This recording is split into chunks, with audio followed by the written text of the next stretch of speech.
Naisip mo na ba, sino talaga ang tinukso si Jesus sa disyerto? Karamihan sa mga tao ay ipinapalagay na ito ay ilan lamang sa hindi malinaw na masamang puwersa.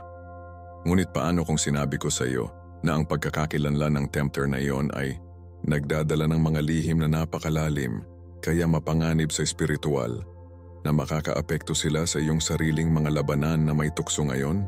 Sa loob ng 40 araw at gabi, si Hesukristo ay nahaharap sa isang paghaharap na napakatindi, sobrang supernatural, na hinuhubog nito ang kurso ng lahat ng sangkatauhan. Nag-iisa, nagugutom, at mahina ang pisikal, ngunit sa espiritual na hindi natuklasan. Tumayo siya sa daliri ng paa kasama ang sinaunang kaaway ng Diyos. At gayunpaman, ang Biblia ay naghahayag ng isang bagay na hindi pinapansin ng karamihan sa mga naniniwala. Hindi lamang ito isang pagsubok. Ito ay isang bitag na idinisenyo ng isang taong nakakaalam ng banal na kasulatan, na dating nakatayo sa kaluwalhatian ng langit, at kung sino ang titigil sa walang sirain ang plano ng kaligtasan. Oo, pinag-uusapan ko si Satanas, ngunit sino talaga siya? Siya ba ay simbolo lamang ng kasamaan, o siya ba ay pareho na kilala bilang Lucifer, ang nagliliwanag na kerubin na nahulog mula sa biyaya? Bakit niya binanggit ang Biblia kapag tinutukso si Jesus? Bakit niya na-target si Jesus bago nagsimula ang kanyang ministeryo? At ano ang inihayag ng mga tukso na ito tungkol sa hindi nakikita na digmaan na nangyayari sa paligid mo ngayon? Kita mo ang mga ito ay hindi lamang random na pag-atake. Sila ay dinisenyo upang mabura ang misyon ni Hesukristo bago niya ito matupad. At kahit na nakakagulat, ang parehong kaaway ay aktibo pa rin, madiskarteng, at pagkatapos, pa rin ang mga puso ng mga sumusunod sa Diyos ngayon. Sa video na ito, pupuntahan natin ang tunay na pagkakakilanlan ng demonyo na nangahas na harapin ang anak ng Diyos. Ilalantad namin ang kanyang mga taktika, mabulok ang kanyang mga tukso, at ibunyag kung paano tumugon si Jesus, hindi sa takot, ngunit may kapangyarihan ng salita. At mas mahalaga, ipapakita namin sa iyo kung paano ilapat ang parehong mga prinsipyong ito sa iyong buhay. Dahil kaibigan, ang labanan na ito ay hindi lamang kasaysayan ng Biblia, nangyayari ito sa iyong sariling kaluluwa ngayon.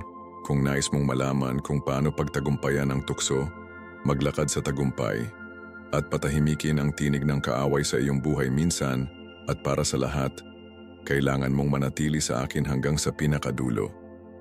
Bago tayo magsimula, hilingin ko sa iyo, nakaramdam ka na ba ng pag-atake sa iyong pananampalataya at hindi alam kung bakit? Mag-iwan ng komento sa ibaba. At kung naniniwala ka sa kapangyarihan ng Biblia at kay Hesukristo bilang iyong tagapagligtas, pindutin ang tulad ng pindutan at mag-subscribe ngayon. Dahil kung ano ang iyong matutuklasan ay maaaring magbago ng iyong espiritual na buhay magpakailanman. May mga sandali sa banal na kasulatan na nanginginig ang kalangitan at eko sa buong kawalang hanggan. Ang isa sa mga sandaling iyon ay nangyayari sa katahimikan, sa pag-iisa, sa malawak, tuyong init ng kagubatan ng Hudean. Narito, sa ilalim ng nasusunog na araw at kabilang sa mga nakakalat na bato, na si Hesukristo ay pinangunahan ng banal na espiritu, hindi sa pamamagitan ng pagkakataon, ngunit sa pamamagitan ng banal na disenyo.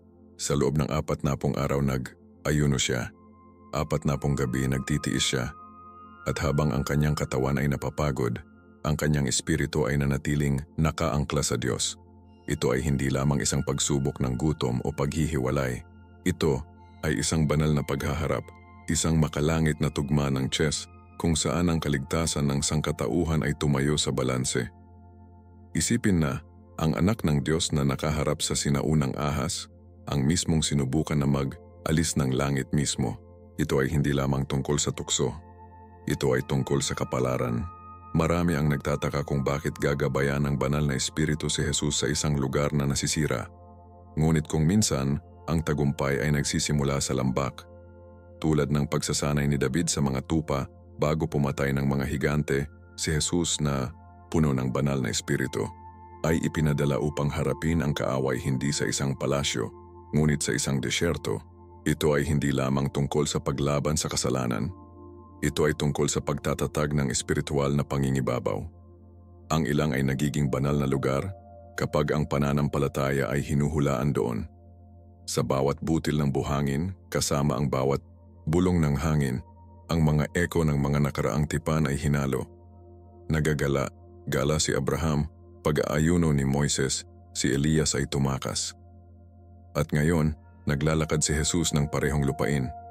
Hindi makatakas, ngunit upang malupig.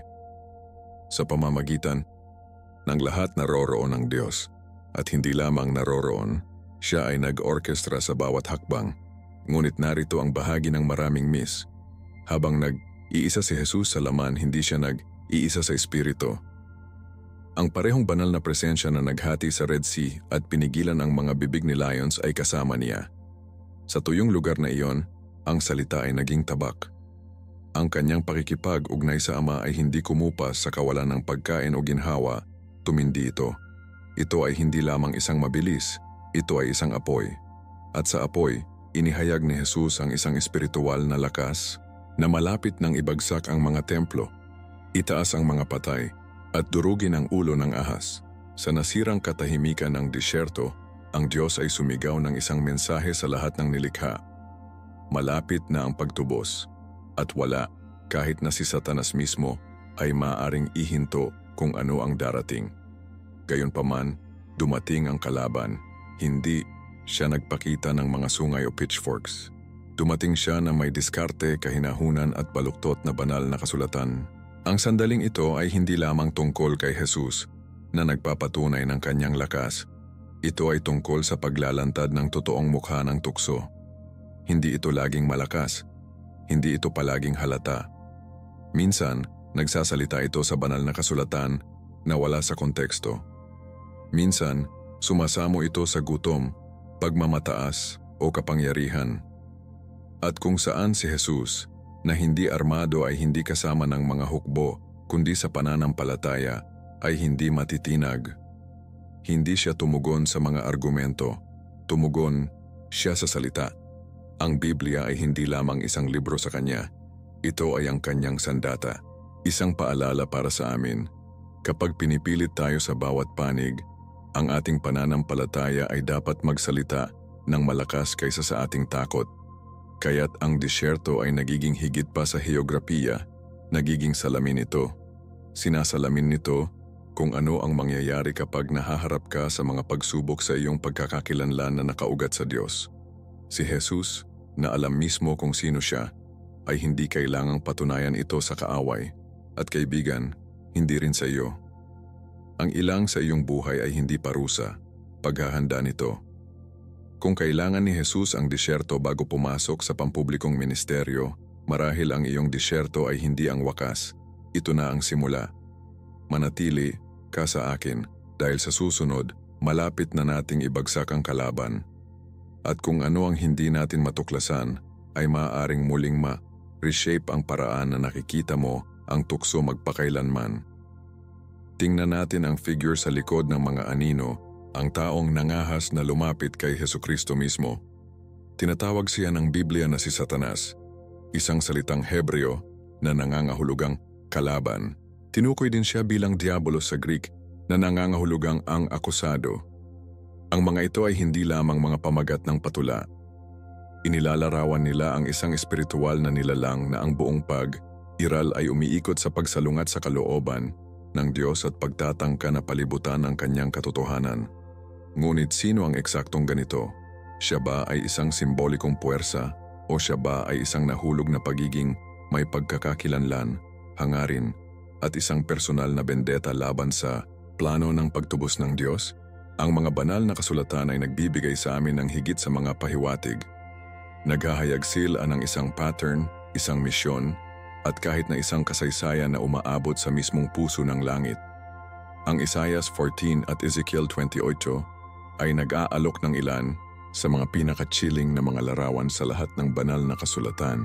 Nagsasalita sila ng isang nagliliwanag na pagkatao, isang kerubin na sakop ng kaluwalhatian, na puno ng karunungan at kagandahan, na lumakad sa mga nagniningas na bato ng presensya ng Diyos. Ngunit natagpuan ng pagmamataas ang kanyang puso, ito na pinaniniwalaan ng marami na si Lucifer, na nais na umakyat sa itaas ng trono ng Diyos upang maangkin ang pagsamba para sa kanyang sarili. Ang ambisyon na iyon ay humantong sa isang taglagas na labis na marahas na ito ay muling binubuo, ang istruktura ng kalangitan. Si Lucifer ay naging Satanas, hindi lamang isang nahulog na anghel, ngunit isang sinumpaang kaaway ng pananampalataya, isang peking ilaw na sumusubok na masira ang lahat ng banal. At mula sa sandaling iyon, ang kanyang layunin ay naging isahan upang paghiwalayin ang tao mula sa Diyos sa anumang paraan na kinakailangan. Ngayon, narito ang twist na karamihan sa mga tao ay hindi napapansin. Alam ni Satanas ang banal na kasulatan, hindi lang siya nag-twist ng katotohanan, armason niya ito. Sa ilang, hindi niya tinukso si Jesus na may kasinungalingan, tinukso niya siya ng mga maling katotohanan. Iyon ang panganib na madalas nating binabaliwala. Hindi siya palaging sasama sa bukas na paghihimagsik. Minsan, lilitaw siya bilang isang anghel ng ilaw. Tuos mga taga-Korinto 11:14, tunog ng espiritual. Kahit na sinipi ang Biblia, ngunit palaging may banayad na pagbaluktot. Ang kanyang mga diskarte ay hindi nagbago mula noong Eden. Una, tinanong niya ang salita ng Diyos. Pagkatapos ay nagtatanim siya ng mga buto ng pagdududa. Sa wakas, nag-aalok siya ng isang pekeng pangako. Iyon ang dahilan kung bakit ang saligan ng iyong puso sa salita ay hindi opsyonal. Kaligtasan ito. Pag-isipan kung paano ito nalalapat ngayon. Hindi palaging sinusubukan ni Satanas na sambahin siya ng diretso. Hindi.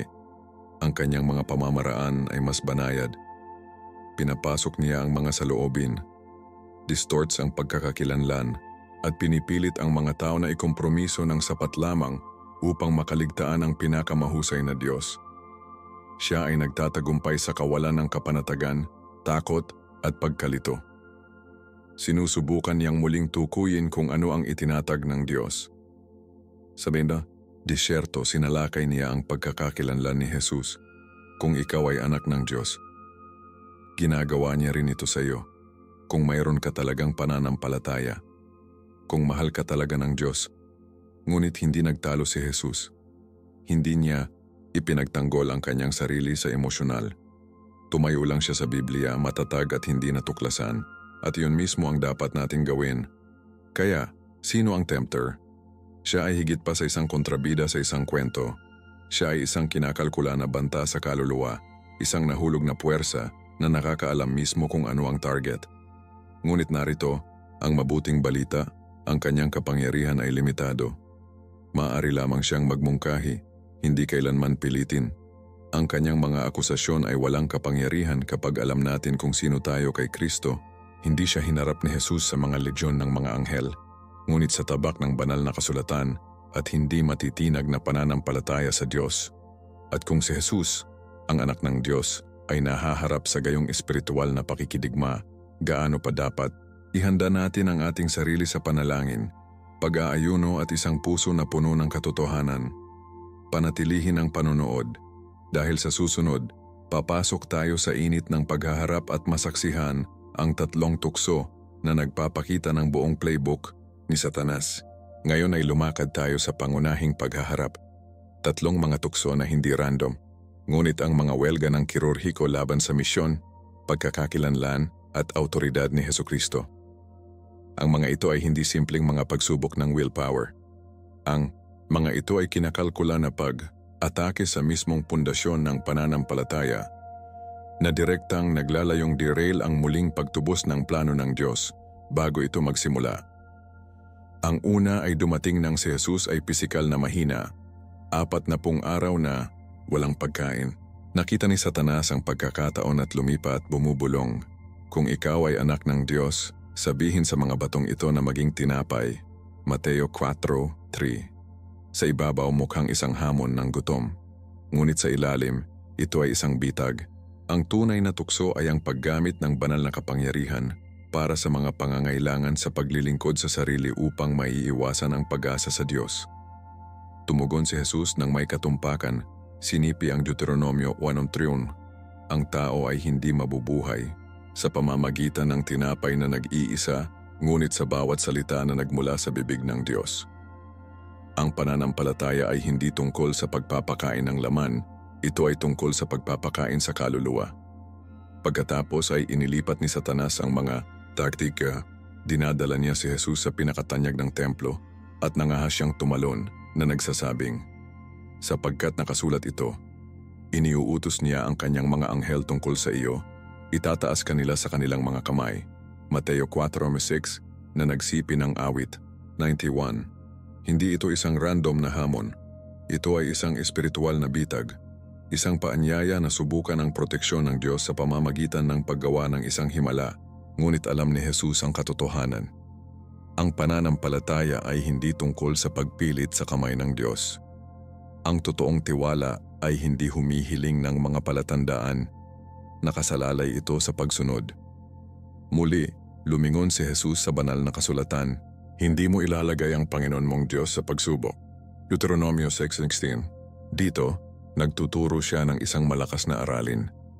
Kahit na binanggit ng dyablo ang Biblia, dapat nating kilalanin ang puso sa likod ng mga salita.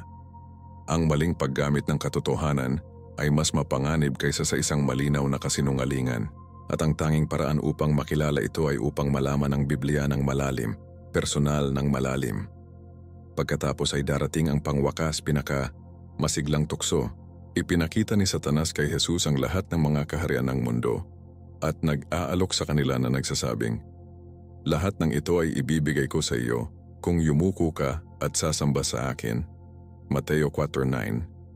Ito ang shortcut. Glory ng walang pagdurusa, korona ng walang krus. Ito ay isang peking kaharian. Nag-aalok si Satanas ng kapangyarihan ngunit sa presyo ng pagsamba, at iyon ang tunay na puso ng diskarte ng kaaway. Upang maalis ang Diyos mula sa iyong puso, isang kompromiso sa isang pagkakataon. Ngunit si Jesus ay hindi kumikislap. Naghahatid siya ng isang utos na matalim. Pinuputol nito ang bawat pagpapanggap. "Malayo sa akin, Satanas, sapagkat nakasulat ito, sambahin ang Panginoong Diyos mo at maglingkod lamang sa Kanya." Deuteronomio 6:13. Sa sandaling iyon, pinatunayan ni Jesus na ang Diyos lamang ang nararapat sa kaluwalhatian at wala. Kahit na ang pangako ng kapangyarihan ay maaring mapalitan ang kanyang kataas-taasang kapangyarihan, ano ang may kaugnayan sa mga tukso na ito na sila ay nag-echo pa rin sa ating buhay ngayon? Ang pagnanais na masiyahan ang aming mga pisikal na cravings sa gastos ng espiritual na disiplina. Ang paghihimok na manipulahin ang kalooban ng Diyos sa halip na isumiti dito. Ang tukso upang makakuha ng impluensya, tagumpay o kontrol sa pamamagitan ng pagkompromiso sa ating pagsamba. Ito ay ang parehong 3 beses na diskarte na ginagamit ng kaaway sa amin araw-araw sa pamamagitan ng mga screen, system, relasyon at takot.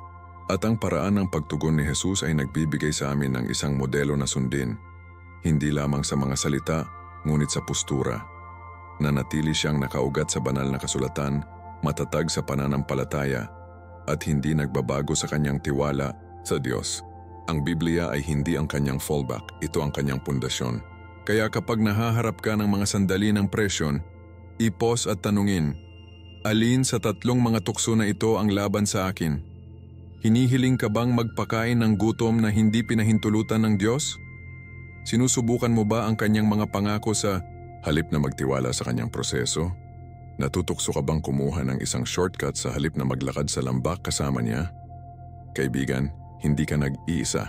Naglakad muna si Jesus sa landas na ito at ginawa niya ito upang makalakad ka rin nito, na may kumpiyansa, karunungan, at hindi matitinag na pananampalataya. Sa susunod, hayaan ang mas malalim sa kung ano talaga ang ibig sabihin ng mga tukso na ito para sa kanyang misyon at para sa iyo. Karamihan sa mga tao ay nagbasa ng mga tukso ni Jesus tulad ng mga nakahiwalay na kaganapan, 3 mabilis na pagsubok, na ipasa at tapos na.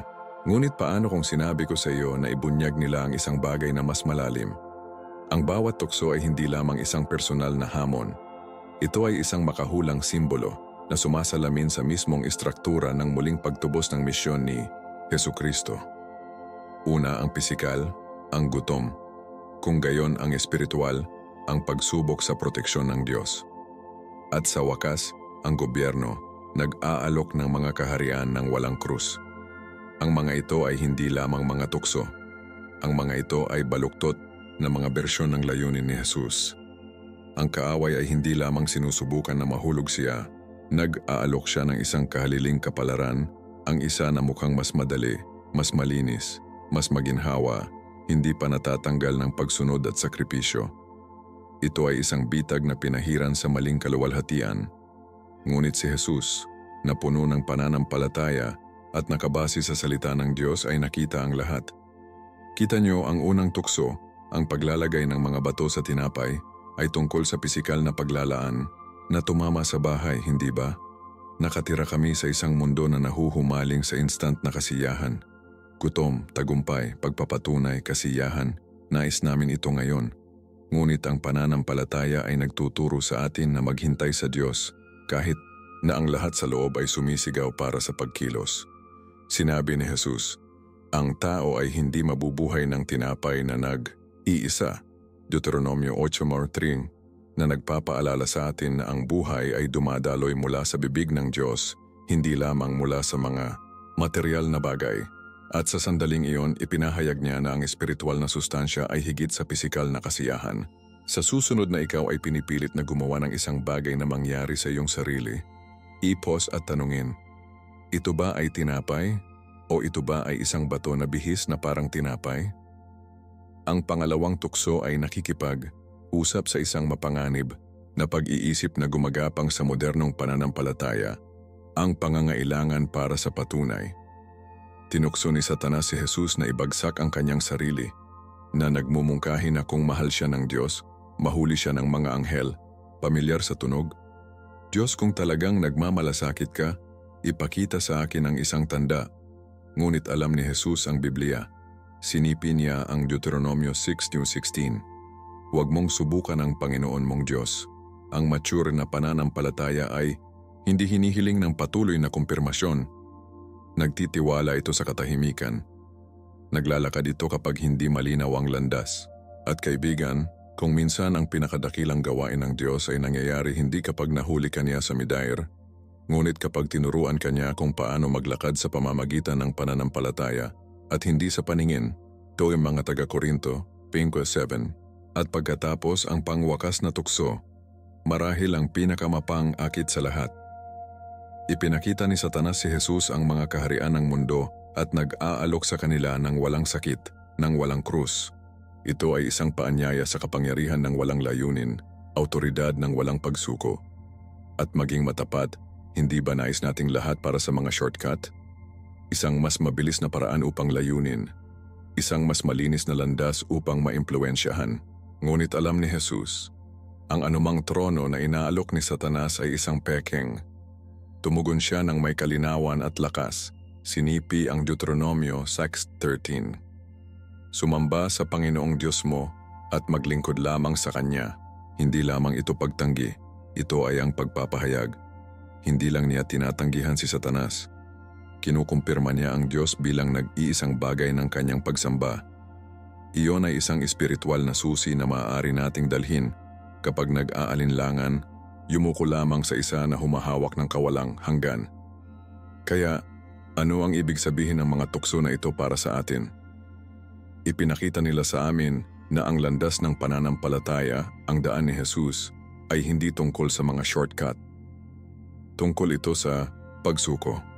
Hindi ito tungkol sa kung ano ang maaari nating makuha ng mabilis, ngunit kung ano ang maaari nating itayo ng walang hanggan. Ang bawat pagsubok na kinakaharap ni Jesus ay isa rin nating haharapin sa ating sariling mga disyerto, sa ating sariling mga laban. Ang kaaway ay palaging mag-aalok ng isang pekeng tinapay, manipuladong pangako at walang laman na kapangyarihan. Ngunit kapag ang iyong puso ay nakaangkla sa Biblia, kapag ang iyong mga mata ay naayos sa Diyos, at kapag sinusunod mo si Hesukristo, sisimulan mong kilalanin ang mga scheme at matatag na tumayo. Ang susunod na hakbang sa paglalakbay na ito, ang pag-unawa na ang labanan ay hindi nagtatapos sa disyerto, nagbago lamang ito ng form. Kung sa tingin mo ay natapos na ang labanan, ang mga kaaway ay umatras, ngunit para lamang sa isang panahon. Iyon mismo ang nangyari matapos na maabutan ni Jesus ang tatlong tukso. Sinasabi sa atin ng Lucas 4:13. Nang matapos na ng demonyo ang lahat ng ito ay nakatutukso, iniwan niya siya hanggang sa isang pagkakataon. Ito ay nagpapakita ng isang bagay na mahalaga. Ang espiritual na pakikidigma ay hindi nagtatapos sa isang tagumpay. Nagbabago ito, umaangkop ito, at ang kaaway ay hindi huminto. Naghihintay siya. Maging si Hesukristo na puno ng banal na espiritu ay nanatiling target. At kung hindi nagawa si Satanas sa kanya, siguraduhin nating hindi siya nagawa sa amin. Iyon ang dahilan kung bakit dapat tayong manatiling alerto. Ang pananampalataya ay hindi lamang isang sandali ng lakas. Ito ay isang pamumuhay ng pagbabantay. Ang disyerto lamang ang simula. Ang sumunod ay isang espiritual na pagkubkob na lilimin ang bawat hakbang ng ministeryo ni Jesus. Ang isa sa mga malinaw na halimbawa ng patuloy na digmaan na ito ay matatagpuan sa Mateo 11:21-23. Sinimulan ni Jesus na ibunyag sa kanyang mga alagad na dapat siyang magdusa at papatayin. At si Peter, ay bumagsak sa kanya at nagsasabing, "Huwag kailanman, Panginoon, hindi ito mangyayari sa iyo." Mukhang mahabagin, di ba? Ngunit sinaway siya ni Jesus ng matindi. "Bumalik ako, Satanas. Ikaw ay isang hadlang sa akin." Bakit ang isang malakas na reaksyon? Dahil kahit na ang isang mahusay na kahulugan ng tinig ay maaaring mag-echo ng agenda ng kaaway. Hindi ito napagtanto ni Pedro, ngunit sinusubukan niyang ilihis si Jesus mula sa krus. At iyon ang paboritong taktika ni Satanas, i-disguise ang bitag bilang pag-ibig, ginhawa o pag-aalala. Hindi palaging sungay at usok, minsan payo ng isang kaibigan. Iyon ang dahilan kung bakit ang pag-unawa ay kasing halaga ng pananampalataya. Nang maglaon, nakikita natin ang impluensya ng kaaway ay tumindi sa pamamagitan ng isa pang alagad, Hudyo. Sa Juan 13:27, sinabi nito, "Sa sandaling kinuha ni Judas ang tinapay, pumasok sa kanya si Satanas. Hayaan ang paglubog nito." Ang parehong kaaway na tinutukso si Jesus sa disyerto ay nagmamay. Ari ngayon ng taong magtataksil sa kanya. Hindi na ito isang pagkakataon. Ito ay madiskarteng. Ang dyablo ay lumipat mula sa panlabas na tukso sa panloob na pagsabotahe. At narito ang chilling katotohanan. Kapag lumalamig ang puso, bubukas ang pintuan. Si Judas ay hindi nahulog sa isang araw. Inaliw niya ang pagdududa, pagkakasala at kasakiman. At dahan-dahan ang kaaway ay pumapasok. Ito ay isang babala para sa ating lahat. Guard ang iyong puso. Dahil sa sandaling itigil mo ang pagpapakain nito ng salita ng Diyos at ang pagkakaroon ni Jesus, ang kaaway ay makakahanap ng silid. Pagkatapos ay dumating ang krus. Mula sa isang pananaw ng tao, mukhang pagkatalo. Inaresto, binugbog si Jesus, pinaglaruan, ipinako. Ang kadiliman ay sumaklaw sa lupain. Nakakalat ang kanyang mga alagad. Dapat ay naniniwala si Satanas na siya ay nanalo. Ngunit ang hindi alam ng kaaway ay ang krus, ay hindi ang kanyang tagumpay, ito ang kanyang pagpapatupad. Sinasabi ng Colossus 12:15, "At na disarmed ang mga kapangyarihan at autoridad, gumawa siya ng isang pampublikong paningin sa kanila, nagtagumpay sa kanila ng krus." Nangangahulugan ito kung ano ang hitsura ng wakas ay talagang ang pinakadakilang tagumpay sa kasaysayan. Ang digmaang espiritual ay umabot sa rurok nito sa kahoy na sinag, at si Jesus, sa buong pagsuko sa Diyos, ay sumakay sa labanan sa ating pabor. Kaya oo, ang kaaway ay pa rin. Siya ay tinutukso pa rin, niloloko at manipulahin. Ngunit ang mananampalataya na lumalakad sa hakbang kasama ang banal na espiritu, na nananatiling nakaugat sa banal na kasulatan, naganap na nakasandal sa kapangyarihan ng Diyos ay naglalakad mula sa isang lugar ng tagumpay. Hindi lamang nanalo si Jesus para sa kanyang sarili, nanalo siya para sa iyo. At habang pinipilit natin, galugarin natin ngayon ang nangyari sa huling sandali sa krus, nang idineklara ng anak ng Diyos ang tatlong pinakamalakas na salita na sinasalita.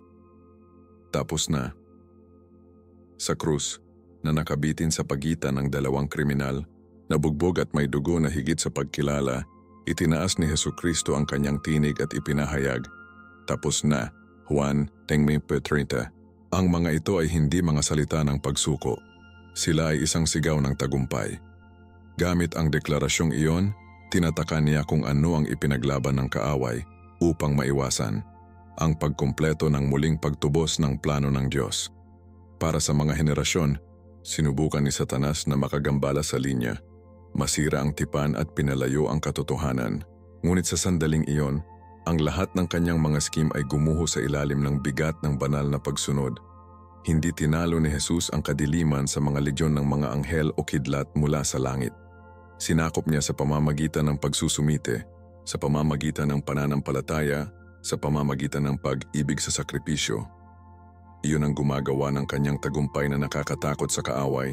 Siya ay napabagsak ng pagpapakumbaba. Ang Colossus 2:15 ay nagpinta ng larawan ng malinaw.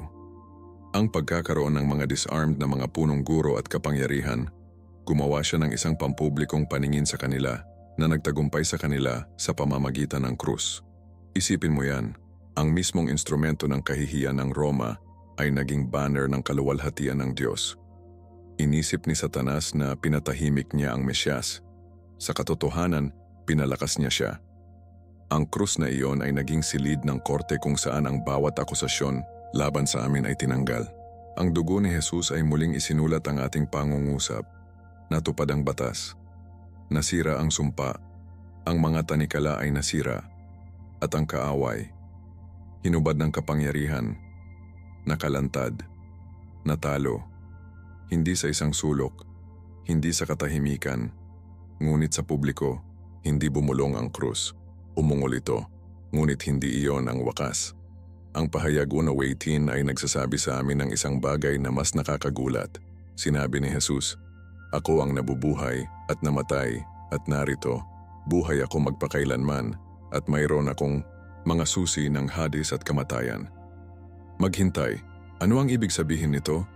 Nangangahulugan ito na hindi lamang namatay si Jesus, bumaba siya, pumasok siya sa katibayan ng kaaway, hinarap ang mga pintuan ng kamatayan, at kinuha ang nawala kay Adan sa Eden.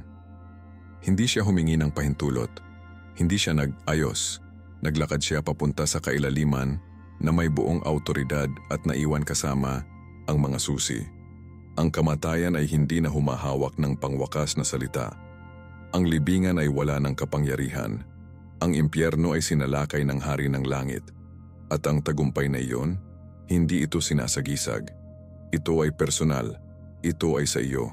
Kapag naglalakad ka sa pamamagitan ng pananampalataya, kapag mabilis kang humawak sa mga pangako sa Biblia, kapag tinawag mo ang pangalan ni Hesukristo, hindi ka nakikipaglaban para sa tagumpay. Nakikipaglaban ka rito. Ang pagkabuhay na uli ay hindi lamang patunay ng buhay pagkatapos ng kamatayan. Ito ay patunay na ang bawat kaaway, nakikita o hindi nakikita, ay natalo na ng dugo ng kordero. Iyon ay dapat baguhin ang paraan ng pagdarasal natin. Iyon ay dapat ilipat ang paraan ng pagsamba natin.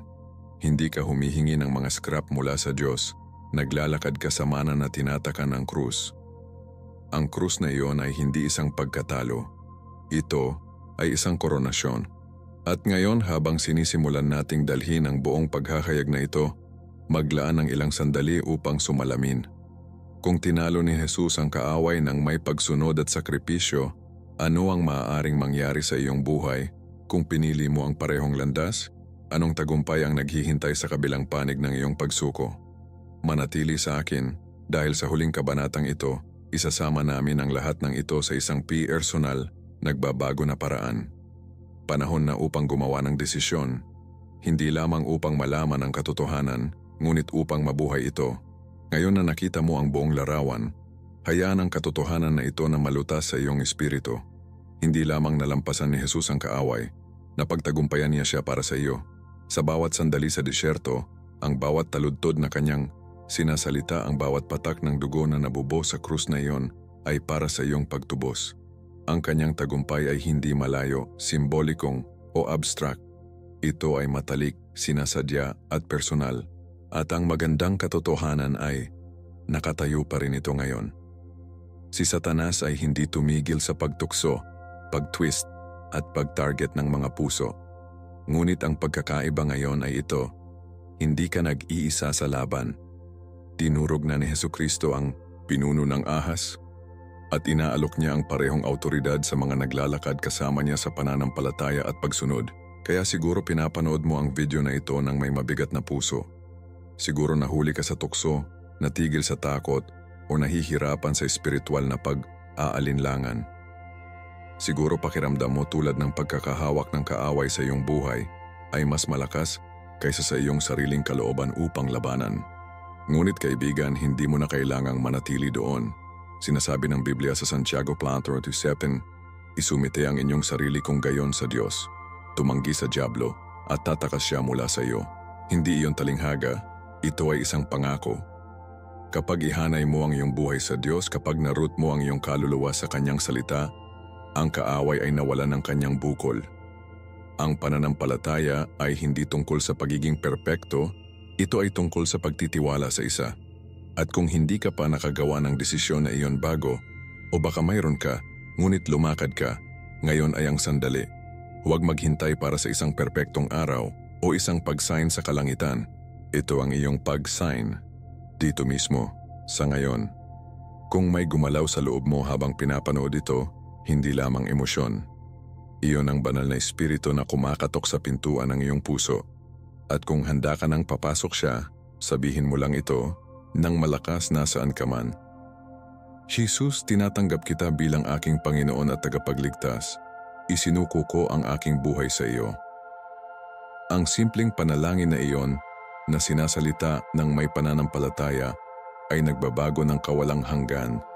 Nagagalak ang langit. Nanginginig ang kaaway, at ang iyong kwento ay nagsisimula muli. At marahil ay naglalakad ka na kasama ng Diyos, ngunit ang mensaheng ito ay naghari ng isang bagay sa iyo, isang gutom na lumalim upang labanan ng mas mahirap, upang mabuhay ng mas matapang.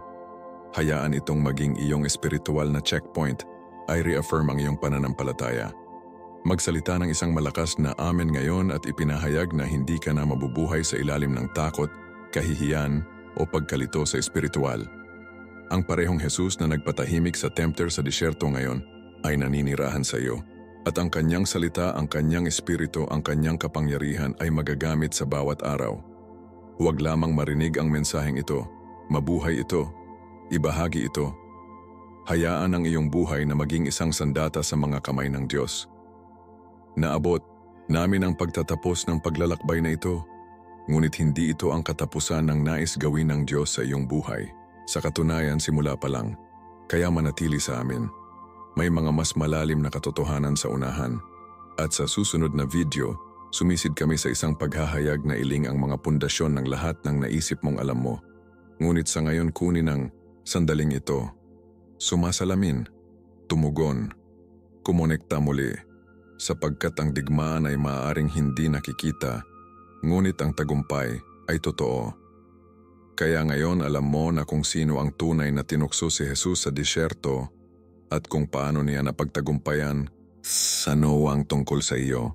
Anong uri ng mga tukso ang iyong kinakaharap kamakailan? Inaatake ba nila ang iyong pagkakakilanlan, ang iyong pananampalataya, ang iyong tiwala sa mga pangako ng Diyos? Ibahagi ang iyong karanasan sa mga komento. Nais kong marinig ang iyong kwento. Ito ay hindi lamang isang lugar upang manood ng mga video. Ito ay isang lugar na magkasama sa pananampalataya. Kung ang mensahe na ito ay nagsalita sa iyong puso, huwag itago ito sa iyong sarili. Tulad ng video na ito, mag-subscribe sa channel at i-on ang mga abiso upang hindi ka makaligtaan ng isa pang salita na maaaring magbago ng iyong paglalakad kasama si Hesukristo. Mahalaga ang iyong espiritual na paglalakbay. At narito kami upang maglakad ito kasama mo. Hakbang ng hakbang, ginagabayan ng Biblia, binigyan ng kapangyarihan ng pananampalataya at napuno ng pagkakaroon ng Diyos. At hey, bago ka pumunta, tingnan ang susunod na video sa iyong screen. Ito ay sumisid kahit na mas malalim sa mga misteryo ng espiritual na pakikidigma at paghahayag sa Biblia. Tiwala sa akin, ayaw mong makaligtaan kung ano ang susunod. Ito si Marco at makikita kita sa susunod. Manatiling malakas, manatiling grounded, at manatili sa salita